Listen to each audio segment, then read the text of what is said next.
is where you get to look and see who has the most books. I think Michael's the winner. Oh yeah. Oh yeah. Keep going. Look at that. That's 3-1. Yeah. You're muted. Can't hear you.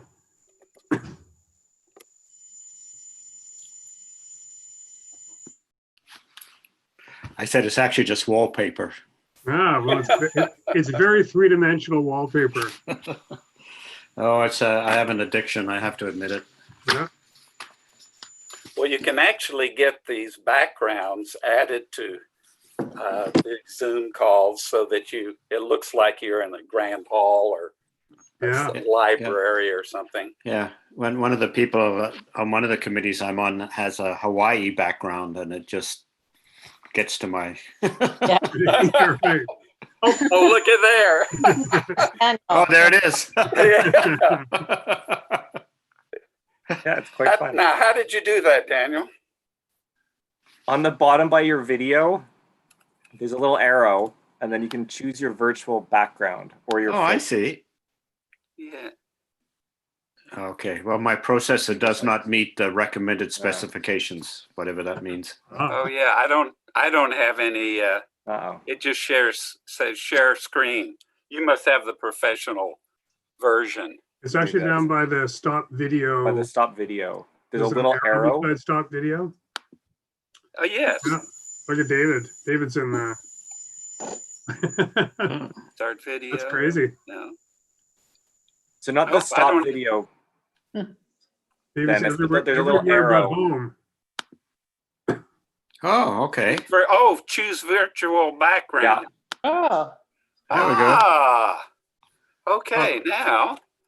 You have to turn your video back on, Dennis, and then you can share with us your new background. Okay. Guys, it's not Friday night. Stop worrying. Get work to do here. I will get rid of the. I thought having the grass was appropriate given one of the agenda items. Exactly. All right. Well, I think we're recording through, and I've sent an email to Martin and David's, and I've got my eye on the waiting room. Great, thank you. So we've got a quorum, so I'd like to call a meeting to order. And the first item of business is approval of tonight's agenda. Do I have a motion? So moved. So moved. Sorry, Louise, seconder. Second. David. All in favor? It's carried. The next item is adoption of the minutes of our meeting of September 16th. Has everyone had a chance to have a look at those? Yep. Yep. There's a funny thing. Oh, I should have highlighted it. Oh, just on the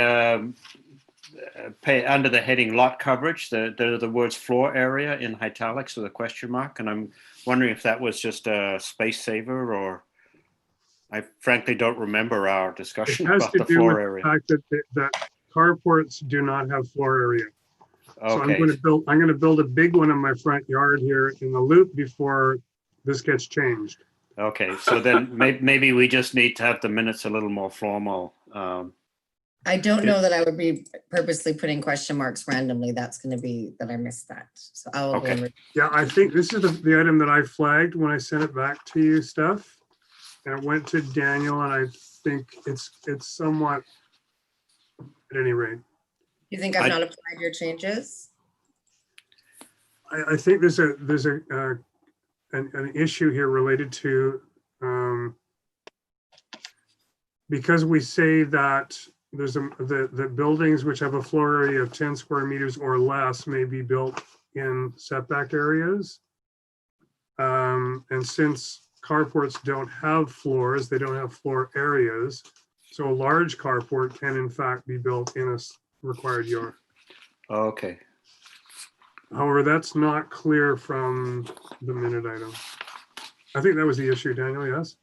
Yeah, it's coming back to me now that you reiterate it, yeah. Okay, I'll make a note of this and maybe just touch base with Daniel for wording later. Oh, and Martin is with us. Okay, yes, hi, I'm here. Hi, Martin. Hi everyone. We've just disapproved the minutes from the last meeting. Excellent. Oh, I thought it was the old trick. You put a mistake, deliberate mistake in the minutes to find out if people have actually read them. Exactly. Right. That was Steph's doing. That's right. So can you just say approved as amended? I think, do I have a motion that the minutes of the meeting of September 16th are approved as amended? Sure. From, sorry, Kirsty, second. Michael, Okay. thank you. All in favor? It's carried. Yes. All right, moving on to council referrals. I just want to acknowledge that, where is she now? Everybody's moved around on my screen. Jennifer is here. Hello, Jennifer. Hi.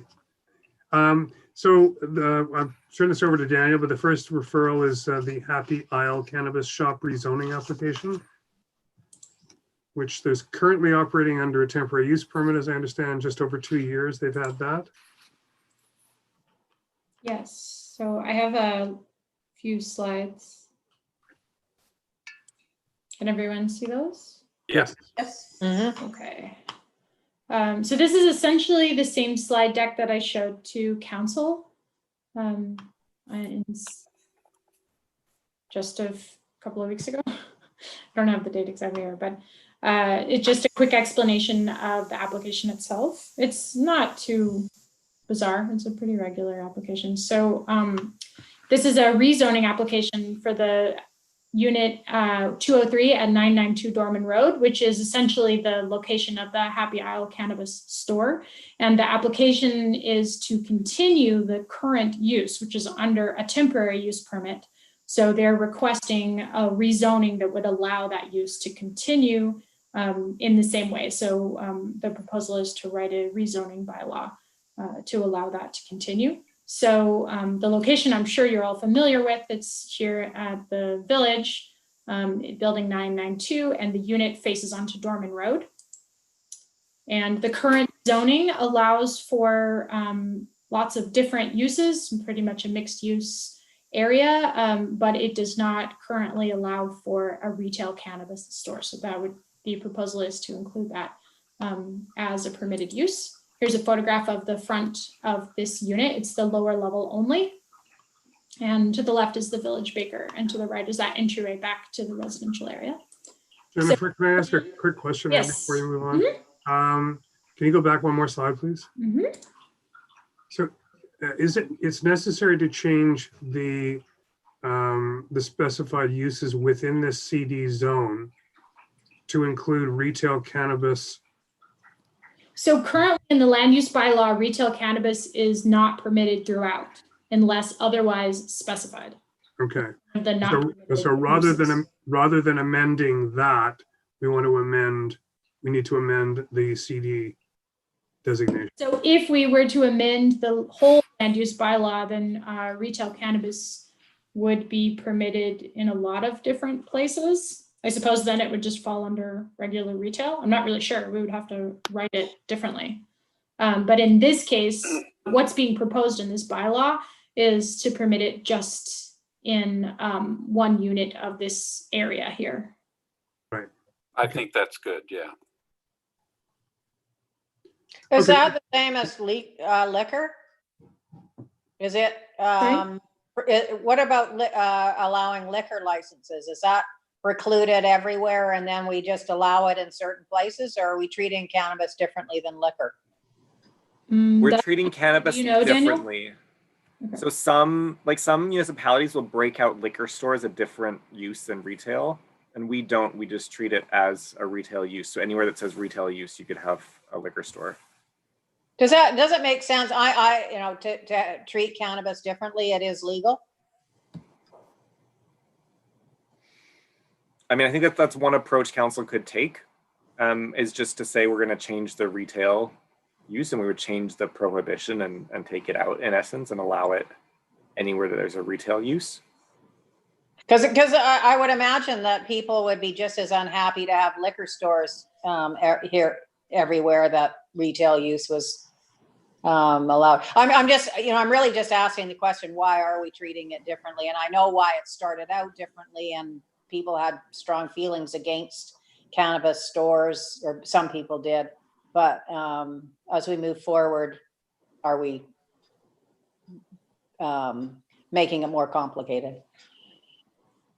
Yeah, I think these are good questions, Kirsty, and it's kind of why I wanted to touch on this before we move too far along here, because we're making one distinction within the broader category of retail, saying that retail, everything else is okay in this particular CD zone, except for retail cannabis can't be. And the change, the way we're going about it, means that this is the only place that it can occur. In some ways, maybe that's okay, because it, as you say, there has been some, not everyone's in favor of it. I think the fact that they've been in this location for 2 years and there seems to have been no negative feedback, I don't know. Does anyone have any feelings about the methodology we're using here before we move on? I guess I agree with Kirsty. I mean, I guess we could deal with this pretty simple. Yeah, it's fine. But we could also make a recommendation to council that cannabis be treated the same way as alcohol. As Kirsty suggests, it seems fair to me. Yeah, and the thought that occurred to me as I was reading the materials is that it was odd to just do one unit in this commercial shopping center, if I could call it that. What if they wanted to move to another location, even within the same shopping center? And that has happened in Village Square recently. So it just struck me as being impractical, but I can understand that this works, I guess. It works, but it works in quite a restrictive way. I guess that's the. Yeah, exactly. And maybe that's what's maybe that's what council wants. I thought I killed my email, but obviously not. But is this what the proponents have asked for, or Jennifer, or is this? They didn't ask for a carte blanche rezoning throughout the island. So they could open up another shop out of the Cape or something. This is what they've asked for, but they have come in to get advice from the planning department prior to putting in the application. Okay. So I'm not sure if the advice that they received at that time was that this was their, the easiest route for them. I mean, from a business perspective, they may not be as interested in opening it up across the island for other shops to open. Just Right. But And I mean, just that's not our problem to try and prevent competition. That's not our lot in life. Anyway, I just I think that we're maybe making it overly complex by saying only that unit can have cannabis. That's very odd. I like the notion of following David Hawking's recommendation of going forward with this as the proponents have requested, but making a recommendation to look at this in a broader context. Yeah. I agree. I agree. Yeah, so do I. Poor Jennifer hasn't even finished yet. No. Okay, sorry, Jennifer. Good. you're just so agreeable. Are they running out of temporary use permit, or is there some time available? No, that goes to 2023. So that's not an issue. The time is not an issue here. I mean, it only is in that a rezoning application can take some time. So that's why they've put in their application now, to make sure that they don't have an issue needing another extension. Because we certainly wouldn't want us to cause that problem, but if we can resolve it better, I think it would be good. Yeah, no, I agree with the recommendation, but I also understand that given that this location has worked for the last 2 years with minimal complaint, I think somewhere in the material it said the RCMP was consulted and they've heard nothing. Then that makes it a lot more palatable to a lot of people, and maybe there'll be some pushback if we extend it, although extending it does make governance sense. Right. Okay. And I know some of the discussion when we put in that blanket prohibition was at the time, like, no municipalities knew what the like how the province was going to regulate it. Like the federal government had legalized it, but provinces have to come up with their own framework. What BC currently has now is that to get a license, you need support from the local government. So there is another level of like approval needed before you could open. So if we said anywhere that's retail, you can have a cannabis shop, they would still have to come and apply to the municipality and get municipal approval to get their provincial license. So that's a pretty strict guideline or prohibition of just willy-nilly having shops. So Okay, well, let's carry on as it's being presented then. Perhaps you want to go Okay, back to your slides, Jennifer. yeah, sure. Okay, so there's the entrance in terms of in plan. You can see that they're located here. They have 600 or so square feet in their unit. And then here's the site plan with the parking. And this proposal is not anticipated to have parking ramifications because it's the continued use and there's a lot of parking there for all of those units to share. So the proposal is to continue present use, as I said before. It's been operating there under this temporary use permit, which started in September 1st of 2018 and expires in 2023. And when I reached out to bylaw services and the RCMP, they had no concerns and were very supportive of this particular operator as having had no complaints and no problems. Then let's see.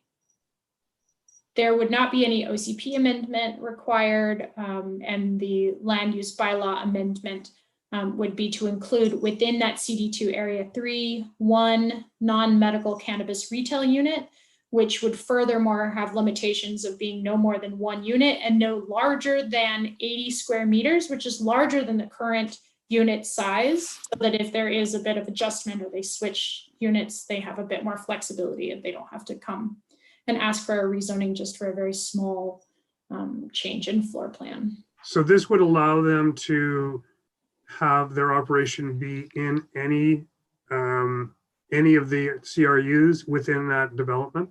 Within the CD2 Area 3, so if I go back, you can see the CD2 Area 3 is this section here, kind of that village square sort of area. Right, so they could move into the post office if it's less than 860 square feet. Okay. Okay, and that addresses my concern. That's Exactly. good. Yeah.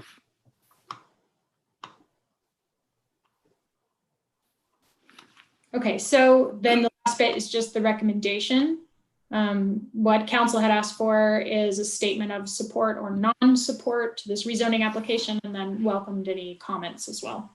I had one question. Under the temporary use permit, there are 9 clauses that are attached to the permit, which are kind of regulations which they must uphold. When the temporary use permit is gone, and they're part of that package that was sent out, how does that work? Is it only the government document guidelines that would establish regulations under which they operate, or can these, and is there a difference between these 9 statements and the government regulations?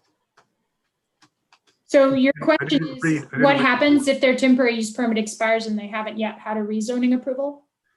No.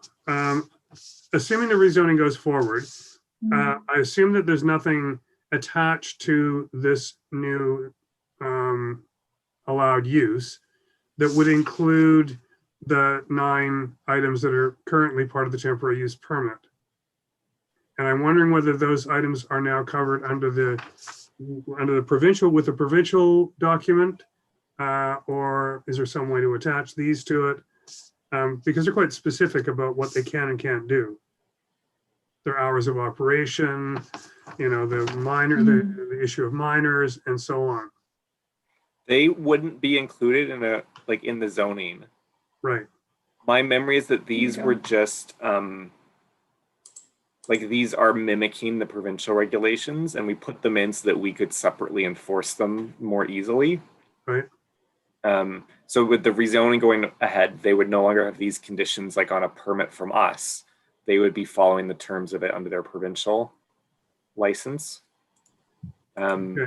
In which case, I mean, then our mechanism, I guess, to enforce would be through our business licensing that we now have. We would be saying that under the terms of your business license, you have to follow provincial regulations, and you're not following those terms, and we would be enforcing through our business license and not a temporary use permit. Right. So is BC not allowing anything to be open beyond 9 p.m.? I think it's with your license, like your application has to include your hours of operation. I think So it's like in the handbook, it's 11 p.m. In the cannabis, the handbook that was attached. I think it can be open until 11 p.m. Because I guess that's, yeah, just, I don't think you want an all-nighter, but the liquor store's open till quite late, later than 11, isn't it? Or I don't know when it's. I think till 11. I think what's important here is that the municipality can only make provincial regulations more strict. So we have the latitude to make things more strict. Aha. And reiterating provincial regulations may be problematic if they change, you know, because we may end up being uncoordinated. So to me, it seems including this would be kind of redundant unless you're making things more strict. I wasn't, perhaps, I don't think that including it was something I was considering, Martin. I think it was more a question of whether there was consistency between this and the provincial legislation. And so they're not quite the same. And I don't know that whether that's an issue or not. It could be if the provincial legislation or the detail changes, right? What I mean is if we simply change the zoning and don't do anything else, then the provincial guidelines they would come into effect, and they would be the only things in effect. So the hours of operation could change. And I don't know whether there's anything else in there about, you know, no smoking signs or advertising or things like that. I didn't. So Daniel, you just said that list was verbatim from the provincial.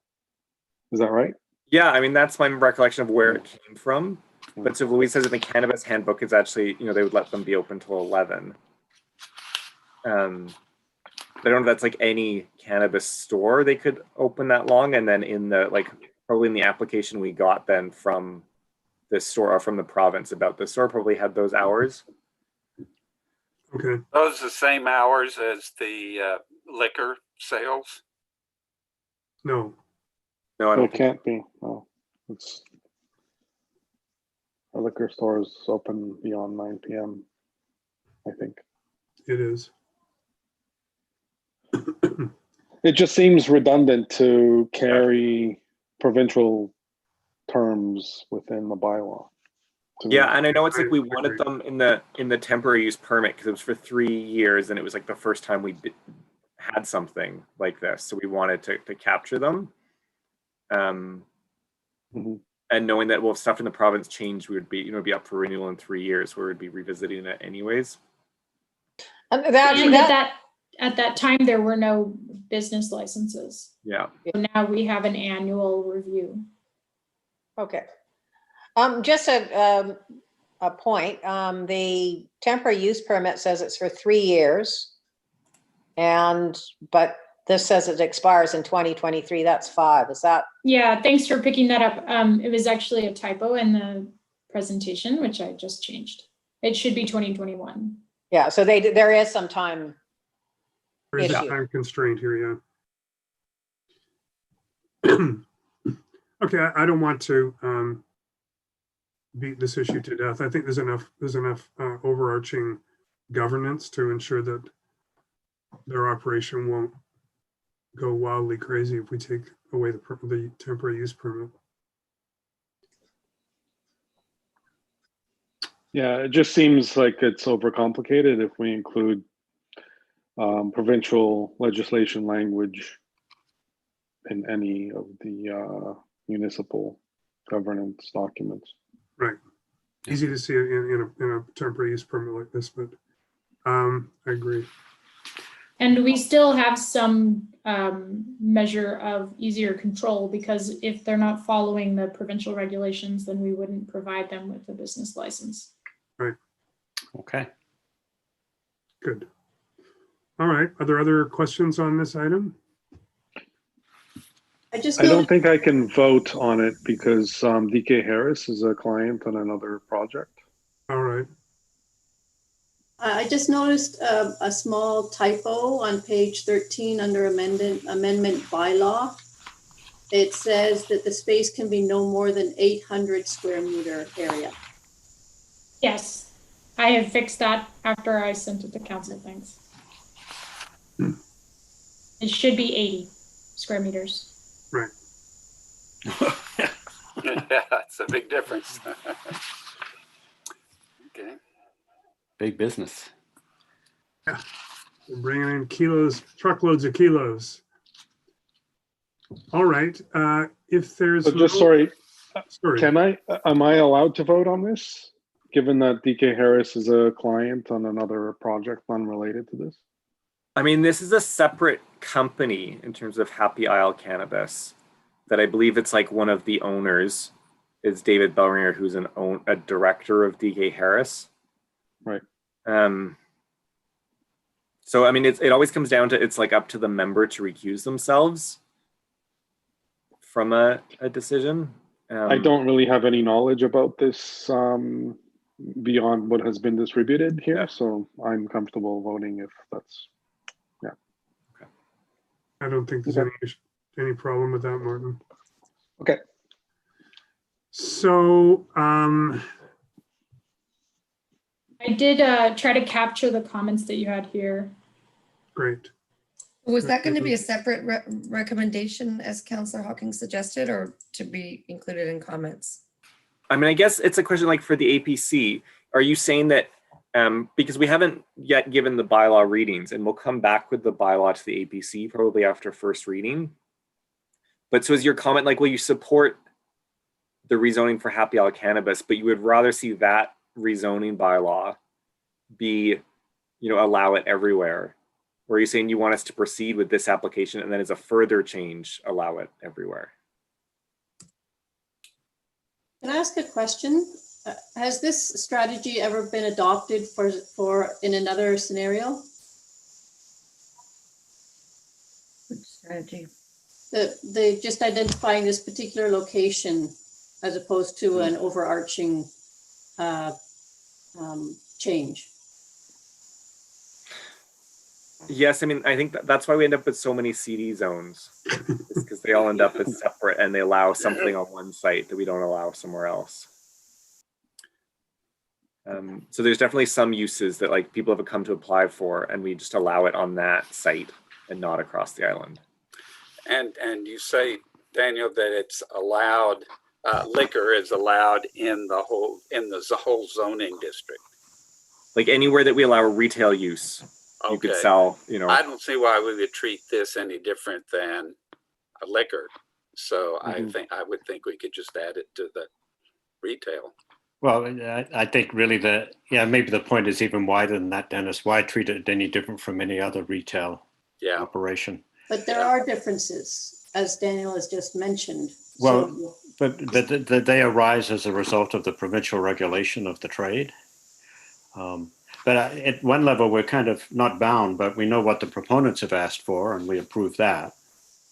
But then I think we do have some recommendations that will clarify the situation going forward. Which is a recommendation. Council does not have to follow through on it. Right. But for the sake of consistency, why would cannabis retail be treated differently from other retail? That's the question. so what are the examples where it is treated differently? in the CD zones? Yeah, I mean, I don't know if it's not an example really of like retail use being treated differently, but more just examples of like, we only allow some uses and, you know, one place on Bowen would permit a certain use. I mean, the use is treated differently globally, if you like, because there's provincial regulation of it and federal regulation of it that doesn't apply to, say, grocery stores. So that'll happen. But from a zoning point of view, if you think purely in terms of zoning and activity within the land, that's pretty much my point. Why would it be treated differently from any other retail operation? Same issues having to do with parking, customers, all that. I agree. Yeah. But I'd certainly prepare, having said that, I'd certainly be prepared to make a motion supporting, oh, don't have the exact wording, but supporting it as it's presented to us. But then I think we should add some commentary about some of the rest of this discussion. So So maybe then like what Jennifer has on the screen, except it would just be the APC support. It would take out do not support. Yeah, oh, there it is. Oh. there it is. And then I mean, Jennifer. what works for you, Jennifer and Daniel? I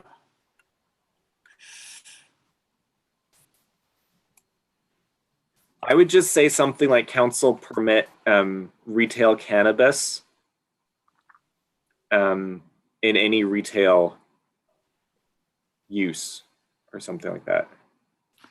Because you're not like you're saying the same as liquor, but you're really saying anywhere that we sell at retail, like if you can sell shoes or you can sell pet food, Right. You can sell cigarettes and you can sell cannabis. But it's not that council allows it anywhere, it's that allows the because the permit is like that's isn't that the wrong wording? It's Right. This is, yeah, it's What we want to do is amend the retail sales definition to include cannabis. to include cannabis, Yeah. or to not exclude it, whichever way you want to say it.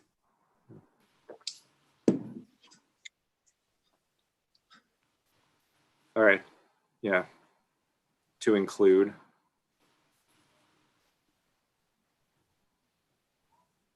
Yeah. Retail cannabis sales.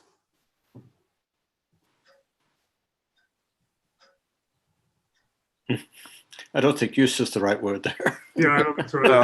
Well, so it's Retail use definition to retail cannabis as a use. Just sales, just Cannabis. Or Sales. just say real cannabis sales. sales. Yep. Yeah. Just There we go. Perfect. yeah, that covers a lot of it.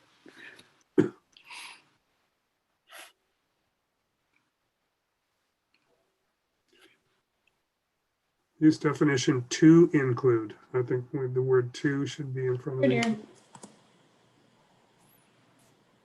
ear. Okay. Do I have this motion? So moved. You only So comment? moved. That's Dennis. Do I have a seconder? Sure, Michael. Michael, all in favor? All in favor? Martin, Opposed? hand up, Okay. Nice hand. favor. All right. Then we're unanimous.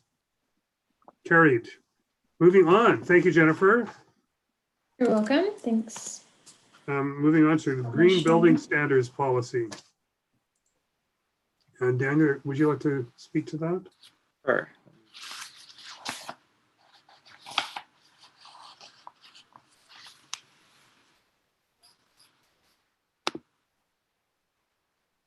Can you see my screen okay?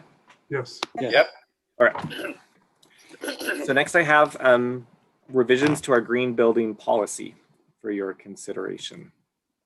So by way of background, we have on Bowen, we have a green building standards for residential rezoning policy that was approved by council in March of 2007. And so it's intended to apply to any new residential development that's granted through a rezoning application. And what it says is applicants for rezoning are encouraged to achieve standards for new residential development that are either built green gold or EnerGuide 80. So these are in place in some places on Bowen Island. So for example, the Snug Cove House development has a covenant on title that requires that they be built to built green, gold, or Energuide 80. And I think like some phases of the Evergreen development have similar covenants on them. So in February of 2019, Council directed staff to draft upgrades to or revisions to the green building policy as part of a whole suite of actions looking at energy efficiency in buildings. So at the same time, Council directed staff to have step code provisions within our building bylaw. So the step code is a provincial-wide energy efficiency requirement, essentially. So we enacted step 1 effective 2019, and then as of October 1st, 2020, we're now requiring step 3, so that all part 9, so all houses essentially have to be step 3. So it's about, I think it's a 30% roughly reduction in energy use compared to a standard BC building code built building. And just for clarity, everyone should realize that the step which is required is entrenched in the municipal building bylaw, correct? Yeah. Yeah, so simply if you're building a new house, you're doing a major revision, you're required to meet step 3. So after step 3 coming into effect, we brought, or about the same time, we brought the green building standard policy, we brought revisions to that policy to the September 28th council meeting. So we're looking at to revise the policy to make it more long-standing without needing to revise it each time. So the policy currently has like set targets and says you have to hit these targets that maybe don't make sense over time as standards change. We also wanted to update the policy to reference more recent green building standards, expand the policy to address the potential to use it for other types of permit applications. So not just rezoning applications, but we talked about maybe this would come into effect in like a variance application if it made sense that, maybe somebody wants to build a bigger building and they want a variance for it. And we say, well, as part of the condition of having your bigger building is it needs to be more efficient. And so we put a number of frameworks in there. So we talk about they're strongly encouraged to exceed the required step of the BC step code. And we put a different number of standards in. So higher steps of the BC Energy Step Code, Passive House Standards, Living Building Standards, LEED Green Building Standards, BREEAM certification, Salmon Safe certification, and Energuide ratings, all as options of things that people could work towards. I'm just gonna stop sharing here because I have somewhere, I don't have in my presentation, but I have the actual policy, which I wanted to put on the screen just for us to talk about.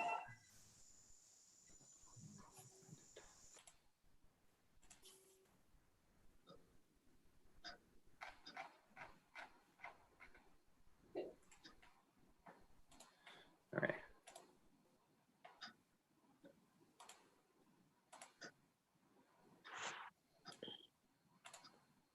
Okay, so this is the actual policy itself. So, so this is the green building standards section of it. It's section 2. I'm seeing your desktop. It's just You the see my desktop? one. Yeah. All right, Yeah. let's try it. Does that work? Okay, there we That go. works. Yeah. Okay, there we go. So 2 being green building standards, 3 being the procedures for it. So talking about being secured through restrictive agreements and restricted covenants.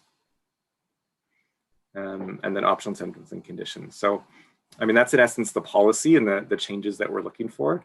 And then we're just looking for comments from the APC on the revisions. How much redundancy is there between this and the building bylaw? So the building bylaw has that step 1 and step 3 Right. In it. Which if we just follow that track to its logical conclusion, eventually you move up the steps and we get to passive house standard. Yeah. I mean, someone can obviously opt to build a passive house standard before it's a requirement. But and at the same time, I also recognize that the passive house standard and some of the step code steps, the methodology is not necessarily green. It's energy efficient. Yeah. But the materials used are not necessarily green materials. so I don't know, I'm just, there seems to be a bit of, like, quite a bit of crossover between the two documents, and I'm wondering if that's a good thing or if that sort of doesn't make sense. Well, it's two different subjects here because step code regime has been passed down from the province. Right. Is intended to reach net zero. You know, really, it starts to play seriously once you enter into step 4 and beyond. Mm-hmm. Step 4 starts to overlap with passive house, if you will. Right. Step 3 and below are conventional construction. And those steps will be expected to be legislated by municipalities within the next few years. Right. And I guess that's what I'm wondering, Martin, whether if that's is going to be legislated anyway, does it need to be in this document? It's not legislated, so there's pressure from the province for municipalities to adopt step code. Yeah. But you know, it's optional, I guess. Municipalities don't have to adopt it. So, but Bowen has. I think the problem with LEED and BREEAM and even passive house is that they're somewhat nebulous and difficult to enforce because just level of compliance is so broad that it's like a 10-year-old question, really. Like, LEED compliance was required by certain municipalities 10 years ago, but nobody really knew what that meant. Right.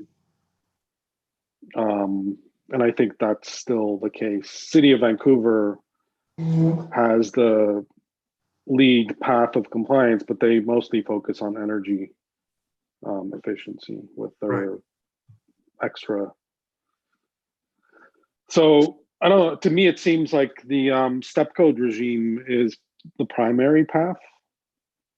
And as we move into step 4, we will see that there's a lot of things that have to happen in construction that are quite onerous in terms of cost on developers. Yes. But So it is a. But I guess to my question here, Martin, the municipality is also the author of the building bylaw, and the building bylaw is annually updated, and the current step that's being implemented by the municipality is stipulated in that document. So all of this is kind of, I don't understand why it's here if the other document is already setting the targets. So yeah, I mean, I agree with you. That's kind of my point as well. That's, I guess, what I'm saying here. Seeing all these different options is confusing. I could speak to this, but I see Daniel was about to as well. I mean, the purpose, if you go back to 2007, this was done to try to encourage people to go beyond what the building code was. And when the municipality has an opportunity to ask for people to go beyond things, it's, as Daniel said, it's when there's rezoning or maybe a variance permit or something like that. And so that's all it is. It's okay, you have to be at step 3 now, and in a couple of years, you're going to be further up the step code. But we've got a list of other things here you could do if you wanted to try to get your rezoning, because you're asking for something from the municipality. And here the municipality is asking for you to look at some of these options that might improve the energy efficiency or the environmental performance of your building, and that's all. So, but isn't it, it's just then a smorgasbord of things that if people, they want to rezone and you say, okay, well, we want something from you, then they go and look at this smorgasbord and go, oh, well, this is going to be, I don't want to do any of this, but I guess I'll pick this one. And then you will go, oh yeah, the muni will go, yeah, or no. Or like, it just seems like it's a very nebulous, pick a smorgasbord of regulations that you will pay us off with. well, that sounds very negative. I mean, what the municipality is looking for is, we have a climate action strategy and we're looking for better performance from our homes. And this is one way of asking folks to do that. I agree with that point, actually, because most of these rating systems that are listed here, if one was to apply LEED, well, LEED is actually at its lowest level is very inadequate, and basically our building code is superior to lowest levels of LEED. BREEAM is similar. EnerGuide only applies to certain aspects of construction. Passive House is now kind of pushing things to a much higher level. But I think my point here is that a lot of these options are not even current anymore at their lowest level. I think I understand David's point, which is to encourage, broadly encourage someone who's looking at development to do it in a green and a energy efficient way, which is well and good. We're also, on the other hand, it's a bit of a carrot and stick here, because the stick is already in place saying you've already got to achieve now step 3, maybe next year will be step 4. And as Martin says, as you move up those steps, there are significant ramifications, particularly in cost and in labor and time and materials that are not currently necessary for a house in particular. I'm not, I guess I'm just not quite sure. David, I understand the sort of motherhood issue, but the question is whether it's actually really necessary. Can I put it another way? In terms of... So basically the municipality is not in the business of printing money for developers, right? The municipality is in a position to demand superior delivery in the exchange for a rezoning. I think that's the point here. Yes, that's right. So if there's a rezoning, the municipality can demand a superior building. Right? Yeah, so I think we need to be more deliberate in defining exactly what level of LEED, if that's one of the options, or what level of BREEAM, or what level of passive house, etc. That's my point. Yeah, Right. I appreciate where Martin is going here, is that, I mean, I have vague knowledge of all of these things, but, and presumably so do other council members. And so somebody comes forward with something saying they're going to follow a LEED green building standard. We might all think this is wonderful, but we would look to Daniel to say, hey, Daniel, is this actually really good? But maybe Martin's point is a good one, is that we should tighten this up and make it, I mean, it could be simply the first one, higher steps of the energy code. I mean, that's kind of where we started, is like the easiest thing to say, well, we currently require step 3. So if you rezone, you're going to be step 4, like, or something, is like That's what I would say. Yeah. Way of doing it. I mean, we were trying to find some ways that would incentivize things like water usage or other environmental stuff, as opposed to just the energy efficiency piece. Was kind of one consideration. And then the other ones, then we found, like, the way the current policy works is it does require, it says, you want to hit these steps or these targets for the things. And we found that more restrictive, and that, if we think about, okay, over time, maybe after the North Shore moves to step 4, maybe Bowen moves to step 4, and then we'd be looking for higher levels from other things in terms of rezoning. I think from a perspective of energy efficiency, some of these standards they're falling by the wayside. Okay. And and the code, which is what should be the dominant player, is coming into its own, but it's following on the passive host standards. So I don't know. I mean, I think there's too many, and it's too general. Unless you're looking for like LEED platinum, or what is it you're looking for? It's that kind of, and these are being strongly encouraged. They're not being required. So, well, I think, but it's in language in terms of strongly required, but then it's if they're offering it as, if that's part of the rezoning and a condition of the rezoning, it would then be required in the rezoned property. Yeah, and I'm stumbling a bit on the language too, because you're strongly encouraged to exceed the required steps. And then it says projects may exceed. You don't need permission to exceed the minimum standards. So I don't know why there's not consistency. Strongly that's not also strongly encouraged to exceed minimum performance. The part, though, that I find most useful is the last sentence under paragraph 2, where the permit applicants intending to exceed the minimum standards provide a statement of intent and then give details as to how they are exceeding the minimum standards. I think that is good guidance, Yes. both for the developer and the planners. And I would suggest then you just, you leave the general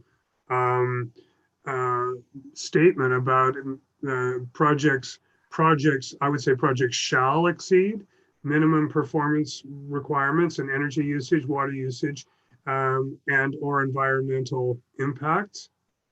And leave it general like that. Don't stipulate what it is you're doing, and have the proponent come forward and say, well, we've got a lead certified designer on our team, and we're going for lead platinum on this. Yeah, that makes a lot of sense. It gives them the flexibility to establish which minimum standards they want to exceed, and then explain how they're doing that. Right. Because I'm reacting, I think, to Kirsty's smorgasbord. Right. The smart thing at a smorgasbord is not to take the first thing. Especially during COVID. I like the suggestion. It puts the onus on the proponent to come up with something that they can actually explain. Works really well in that last sentence. Yeah, exactly. And then, I mean, if they need some guidance from the planners can say, well, why don't you look, here are some externally verified frameworks and standards that might assist you. Right. Take it from there. And yeah. So that would be my recommendation anyway. So just a quick statement about changing that from may to shall. The may statement there is in reference to whether or not they would use an externally verified framework. No, So I appreciate change it that. to shall, it's in reference to that, meaning that you're requesting an externally verified framework rather than a statement that's not externally verified. Yeah. So, but I think taking the list of, because in some ways it limits people to that list also, and they can say, well, we've just come back from Austria and we found that there's a fantastic thing happening there, and we want to pursue that. Even with shall, it would not do that because it says such as but not limited to. Okay. So shall statement then is in reference to having we're taking pre-existing externally verified framework. Yeah, I think the idea though is to take that latter part of the clause out, Jennifer. I wasn't even pushing for shall. I was thinking projects are encouraged to exceed. Anyway. Yeah, I think R is the right word. And that's fine, but I'd like then why don't we end at the word impacts? I don't know. Exactly. I mean, I think I would still measures, want something. Yeah, like end at framework even. Okay. Because then we're saying it needs to be, they can't just be like, oh, it'll be better. But there's something that they're working on. But we need something that helps us establish that it is better, right? Yeah. Okay. I'm with you. I think that works for us in terms of then we would just know we would have the information on frameworks and say these are some that we're aware of. You'd still have your smorgasbord table loaded. Yeah. Right. I mean, you could leave in the BC Energy Step Code because it's already entrenched and it's something that a proponent knows they're going to be going after a building permit anyway. So it's like one thing to say, oh, well, we plan to exceed that. So we're going to go to step 5. Yeah. And I would take everything else out. And if they want to say, we thought of going to step 5, but we've done we're actually going to go for passive house standard. So they choose. Yeah.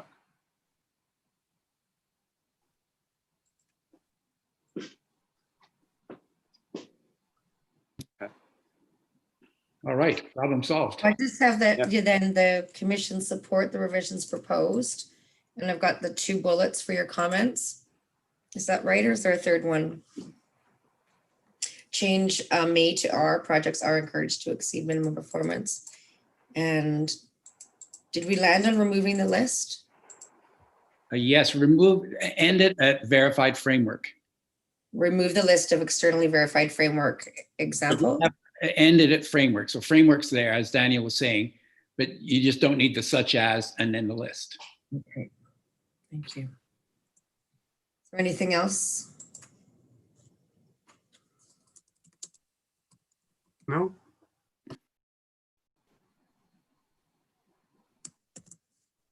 Okay. Yeah, it occurs to me doing it that way too allows the planners and the proponents to deal with situations where there are externally verified frameworks that are new to us.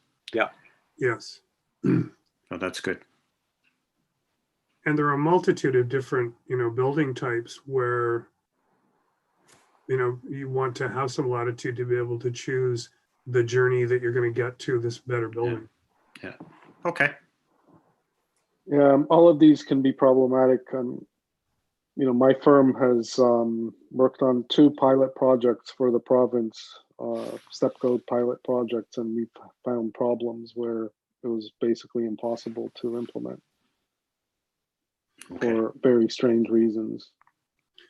Modeling can be a challenge. Yeah, it just had to do with actually end use and mix of uses.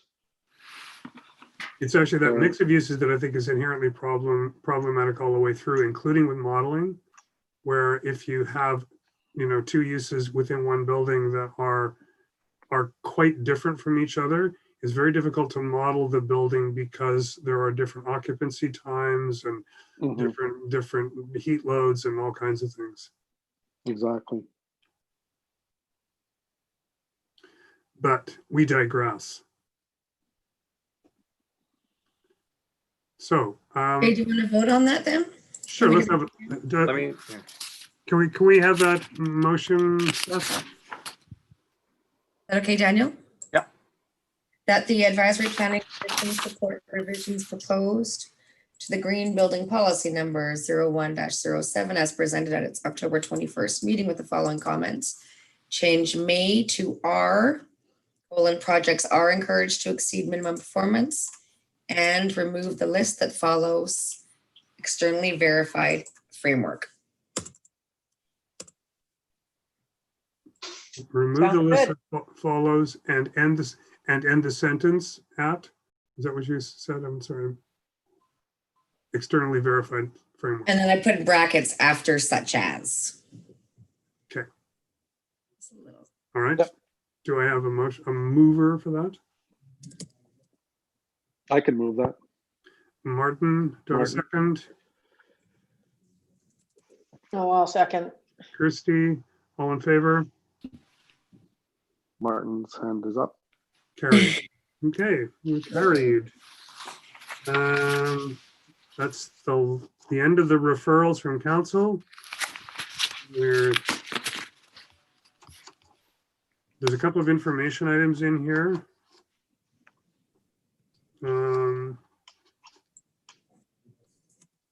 About planning fees and temporary use permits. Those are just keeping you guys looped in on when you send recommendations to council via Daniel. This is what council does with them. Just letting you know that. Since we're looking at an encouragement, if you will, to developers, I'm curious where things stand on development cost charges. We don't have development cost charges on Bowen. And is there any movement on that? I mean, there's been some meetings councils held that have been open about the sewer system in particular. That's probably the most likely one that you would see. We have a development cost charge for parks, actually, I should say. Right. It applies at subdivision stage. It's only, I'm sort of hearing comments from Public Works that, there are some significant projects. There are some significant costs down the road for infrastructure, for development in and around the Cove. And it's common in municipalities to use DCCs to help to pay for those things. And it just sort of seems like it should be a conversation that maybe is happening with council at some level. So it is indefinitely, and that's I'd say that applies most strongly to the sewer system. Like most of the challenges we have with our infrastructure in terms of like water are not growth driven so much as like aging infrastructure driven. So it's like DCC wouldn't help in those cases where like a water district isn't seeing growth, but is seeing aging infrastructure that's a challenge to pay for. Right. Can I just ask a question though about our commission, Drew? And Yes. I tell what I used to call offsite levies, I think is what you're talking about. Right. And are we allowed to identify an issue and take it on and go forward with it and provide a policy to council? I see Steph is laughing at me. We tried that 2 or 3 years ago, Okay. and the council of the day were not very impressed. Okay. However, that may have been the council of the day. It's a different council now. That freedom was negotiated into your bylaw, your terms of reference, and then taken back out again. Oh, I think it's back in again, isn't it? I think So it's it says, back- I'm just looking at the terms of reference. Yeah. So the commission may review and make recommendations to council from time to time of any aspect of the official community plan and the land use bylaw of the Bowen Island municipality. that sounds like it's I guess, permitted. yeah, what's the count? What happened when I first started and was new? I mean, I'm not sure we need to add more work. Right. But No, Just it's- as long as it it's was aligned interesting with that council's there wasn't- strategic plan. There was a movement to change the terms of reference of the Advisory Planning Commission. And some of the scope was taken out, but it was reinstated. Okay, well, it's a live idea, and Yeah, something it's may one, come up. I think it's one of interest because, as the community grows, infrastructure costs are not going to go away. And there needs to be some methodology for assisting with paying for those. Yep. Yeah, I'll just speak to that. We just had a council workshop on Monday looking at, okay, what can we do in the last 2 years of our term here, and we wanted to make sure that we were focused on things that we said we would do or that needed to be done, and we're also very concerned about staff time. It's very easy to push staff all over the place, following different ideas. So we really wanted to make sure we were properly focused. But I think, the infrastructure is a huge issue that, we've been talking about in the last few minutes. And certainly any good ideas that come from the APC would be, would be welcome to council. Recognizing, I guess, if the APC recognizes that we really want to be efficient, get things done, pay for things properly. And I think any new giant big ideas might be hard to really go for right now, but something that's in the practical category would be really welcome. All right, well, let's leave that one up in the air. And if there's an app, And we can think about that, Drew. yeah, exactly. If we have some time, maybe we could dedicate a portion of the next meeting to doing a little bit of brainstorming around that or other things. See if there's something that may be worth digging into a little bit more deeply. All right, well, I see it's 8:05, and according to my agenda, at 8:05, we're looking for adjournment. Correct. The next meeting is November 18th, and do I have a motion to adjourn? Michael, all right, thank you all very much. And, Thank you. Good night. Enjoy Good your night. time until Night. November. So Thank long. you. Bye-bye now, Bye-bye. Thanks, Daniel. Thank you. Thank you. Jennifer.